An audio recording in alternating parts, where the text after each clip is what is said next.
সংবাদ সম্মেলন করে তারা জানিয়েছেন যে তারা এককভাবে নির্বাচন করবেন। এই বিষয়ে ইতিমধ্যে আমাদের জোটের শরিক দল জামায়াতে ইসলামের পক্ষ থেকে বিস্তারিত জানানো হয়েছে।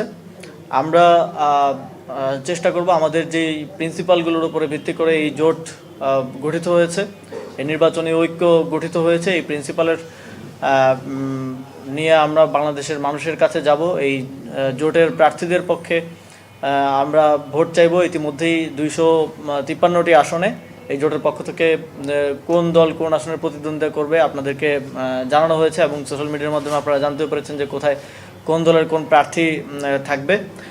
আমরা প্রত্যাশা করি ইসলামী আন্দোলন সহ যে কোনো দল যারা আমাদের এই প্রিন্সিপালগুলোর সাথে একমত হতে পারবেন তারা এই ঐক্যে যুক্ত হওয়ার জন্য আহ্বান থাকবে এবং প্রত্যাশা থাকবে।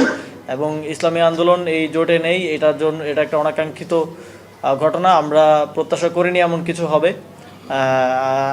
এনসিপি এই জোটের অংশ শরিক হওয়ার আগে থেকে ইসলামী আন্দোলন এই প্রক্রিয়ার অংশ ছিল। আমাদের প্রত্যাশা ছিল যে আমরা সবাই একসাথে এই নির্বাচনী বৈতরণী পার করব, তবে নানা কারণেই সেটা হচ্ছে না। তবে এই জোটের যেই জোট সংক্রান্ত যে লিয়াজু কমিটি আছে আমরা আলোচনা করছি এবং সামনে আলোচনার ভিত্তিতে সামনের আমাদের যে কর্মপন্থা সেটা আমরা নির্ধারণ করব। এর বাইরে আমরা যদি সাম্প্রতিক কিছু বিষয় নিয়ে কথা বলতে চাই নির্বাচন সংক্রান্ত, আজকে আমরা দেখেছি যে ময়মনসিংহ 1 আসনে একজন স্বতন্ত্র প্রার্থীর অনুসারীদের উপর বিএনপির প্রার্থীর অনুসারীরা হামলা করেছে। আমরা ইতিপূর্ব ইলেকশন কমিশনকে আমাদের শঙ্কার কথা, নির্বাচন সংক্রান্ত আইন শৃঙ্খলা পরিস্থিতির শঙ্কার কথা জানিয়েছি এবং আজকেও আবার দুঃখের সাথে বলতে হচ্ছে যে একজন প্রার্থীর অনুসারীদের উপর হামলা হচ্ছে এবং আরও বিভিন্ন জায়গায় আমরা শুনতে পাই যে বিভিন্ন স্বতন্ত্র প্রার্থীদের বিভিন্ন ভয়ভীতি প্রদর্শনের মাধ্যমে নির্বাচনের মাঠ থেকে সরিয়ে ফেলার এক ধরনের কার্যক্রমে বিএনপির স্থানীয় প্রার্থীরা জড়িত হয়েছে। আমরা এই বিষয়ে নির্বাচন কমিশন এবং সরকারকে আহ্বান জানাবো যে একটি সুষ্ঠু এবং নিরপেক্ষ নির্বাচন আয়োজনের জন্য অবশ্যই সকল প্রার্থীর নির্বাচনে অংশগ্রহণ করার অধিকার, সকল ভোটারদের ভোটাধিকার প্রয়োগের অধিকার নিশ্চিত করতে হবে এবং এই সংক্রান্ত যেই শঙ্কা জনমনে রয়েছে সেই শঙ্কা দূর করার জন্য সরকার এবং নির্বাচন কমিশনকে আরও প্রোঅ্যাক্টিভভাবে মাঠ পর্যায়ে তাদের সক্রিয়তা দেখাতে হবে। আজকে আমরা খুবই শঙ্কার সাথে দেখেছি যে বিএনপির একজন প্রার্থীর বিরুদ্ধে রিট করার কারণে নির্বাচন কমিশনের ঠিক গেটের সামনে একজন রিটকারীর উপর হামলা হয়েছে। সেই ভিডিওটি সোশ্যাল মিডিয়ার মাধ্যমে এবং আপনাদের মিডিয়ার মাধ্যমে পুরো দেশবাসী দেখেছে।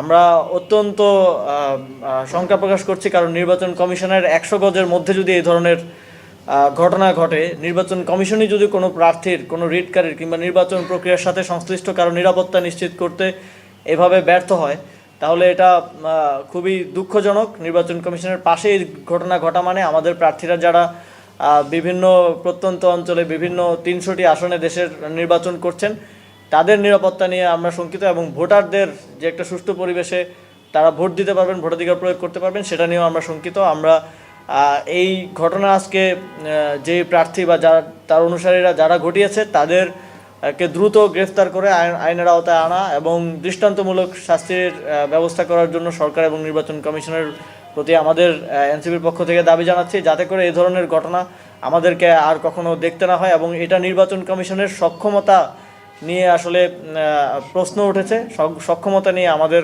প্রশ্ন উঠছে এবং জনমনেও এই প্রশ্নটি প্রাসঙ্গিক হয়েছে আজকে এই ঘটনার মধ্য দিয়ে। আমরা আশা করি যে নির্বাচন কমিশন দ্রুত সময়ের মধ্যে যথোপযুক্ত ব্যবস্থা গ্রহণ করার মাধ্যমে তাদের প্রতি আবার কনফিডেন্স ফিরিয়ে আনার জন্য উদ্যোগ নেবেন। আপনারা দেখেছেন যে 2 দিন আগে নারায়ণগঞ্জ 4 আসনে এনসিপির যিনি প্রার্থী আছেন আব্দুল্লাহ আলামিন, তাকে হত্যা চেষ্টার একটি ঘটনা আমরা দেখেছি এবং তাকে যখন স্থানীয় লোকজন আটক করে তখন তার কাছ থেকে চাপাতি উদ্ধার করা হয়েছে। আমরা এই ঘটনায় বাংলাদেশের প্রশাসন এবং পুলিশ এবং স্বরাষ্ট্র মন্ত্রণালয়ের প্রতি আহ্বান জানাতে চাই যে আপনারা দাবি জানাতে চাই যে এই ঘটনার সাথে যারা জড়িত, যে যারা এই হত্যা চেষ্টা চালিয়েছে এবং এর পেছনের কারা জড়িত আছে, কাদের হাত আছে, এই রহস্য উন্মোচন করতে হবে এবং তাদেরকে গ্রেফতার করে তাদের থেকে বের করতে হবে যে কারা এই ঘটনা ঘটিয়েছে। অন্য কোনো প্রার্থী বা অন্য কোনো দল এই ঘটনার সাথে জড়িত কিনা সেটা সরকার স্বরাষ্ট্র মন্ত্রণালয়কে স্পষ্ট করতে হবে। প্রার্থীদের নিরাপত্তাটাই একদম প্রাথমিক চাওয়া। রাজনৈতিক দল হিসেবে এনসিপির সকল প্রার্থীর জন্য আমরা একটা নিরাপদ নির্বাচনী পরিবেশ চাই, স্বতন্ত্র প্রার্থী হোক কিংবা যে কোনো দলের প্রার্থী হোক।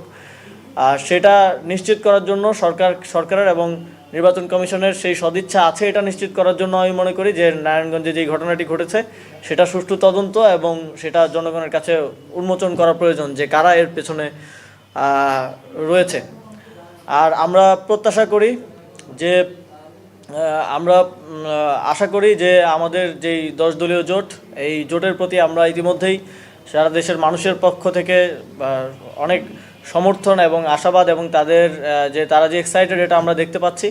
এবং আমরা প্রত্যাশা করছি এবার 10 দলীয় জোট জনগণের ম্যান্ডেট নিয়ে নির্বাচিত হবে এবং সুশাসন প্রতিষ্ঠা, সংস্কার প্রক্রিয়া বাস্তবায়ন এবং সার্বভৌমত্ব রক্ষার জন্য সামনের দিনে আগ্রাসন বিরোধী অবস্থানে শক্তভাবে থাকার জন্য সামনের দিনে এই জোট জনগণের এই ঐক্য, জনগণের সমর্থন নিয়ে, জনগণের ম্যান্ডেট পেয়ে নির্বাচিত হবে। আমরা এটা প্রত্যাশা করছি এবং একই সাথে আমরা এই নির্বাচনকে সুষ্ঠুভাবে একটা নির্বাচন আয়োজনের জন্য নির্বাচন কমিশন, সরকার সহ সংশ্লিষ্ট সকলকে আহ্বান জানাতে চাই। আমরা জুলাই গণঅভ্যুত্থানের পর আবারও কোনো ধরনের সেটেলমেন্টের মধ্য দিয়ে কোনো ধরনের রাতের ভোট কিংবা কেন্দ্র দখলের নির্বাচন দেখতে চাই না। আমরা চাই যেই জনগণ 3টি নির্বাচনে ভোট